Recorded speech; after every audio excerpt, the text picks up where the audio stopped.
Hello, I'm Fallon Brazendine. I'm an ASL Interpreter Department Chair in Austin Community College. My chapter is titled, Hey, Deaf Mainstream Children, They Deserve More.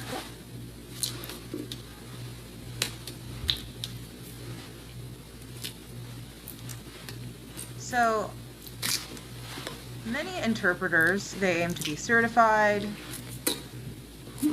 and there are many different places where they can work. So once they're certified, they figure the best place for them to start is interpreting is in education, mainstream education. And so there are different reasons for that. The perception is that the vocabulary is easier, just light, simple words. That the teacher doesn't engage in complicated, deep discussion.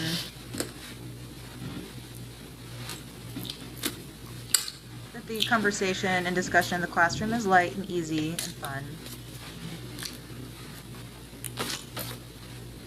Also, the deaf kids, they're still young and they don't really know how to provide feedback to the interpreter and how to ask them to improve their skills or really work with the interpreter. And so that causes the beginning interpreter to feel safe and comfortable in that environment.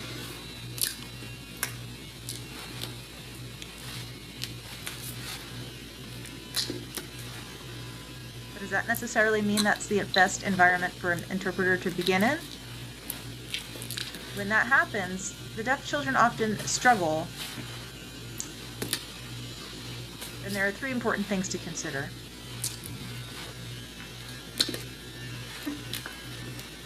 First of all, the deaf children come from all sorts of language backgrounds, and sometimes their parents may not sign at home, and the teachers may not sign, and so they're depending wholly on the interpreter for language development. So they really need an interpreter that has good expressive and receptive skills so that they can also improve their own skills. And when they can do that, they do better in the classroom and in their education in general.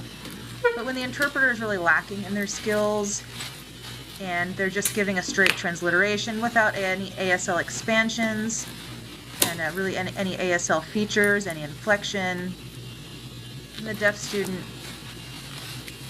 is really, if they're just giving a straight translation to signed English, this deaf student's really going to struggle to make sense of that interpreter, and they're not going to pick up language as well, and instead they're going to be struggling on trying to understand the interpreter.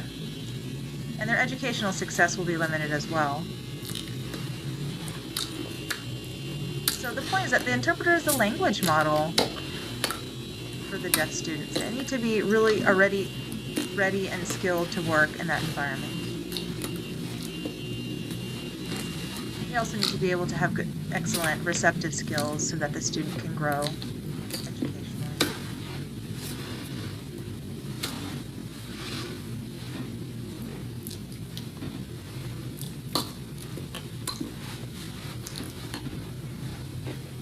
Now, another thing to consider is that perhaps the bilingual deaf education teachers can work with interpreters. Interpreters can go and watch the teacher working and see what a bilingual environment in the classroom, what it looks like, and how to teach and apply ASL in certain concepts in mainstream education.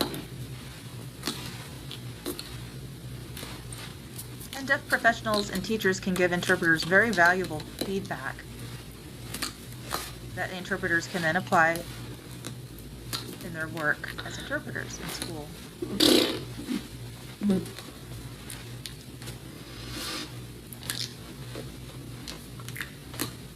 But interpreters and deaf education teachers tend to be in their own milieus, their own separate arenas, and they don't often work together, which is unfortunate.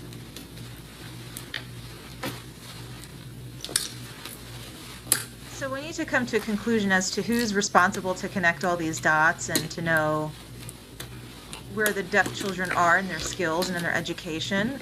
It tends to be in mainstream education that no one really knows where the deaf kids are, what's going on, except for the interpreter.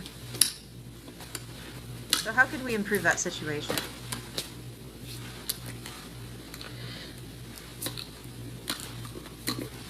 So deaf professionals and deaf teachers in a bilingual environment can really provide valuable feedback for new interpreters and support them in their development, and who ultimately benefits is the deaf student.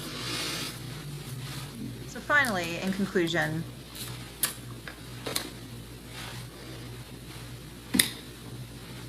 we all really need to do our part. So including myself, the interpreter, deaf professionals, deaf education teachers, as a whole, we all need to work together so that we can provide the best possible education and support for deaf children. In language development and in their education, and they can really succeed in that way.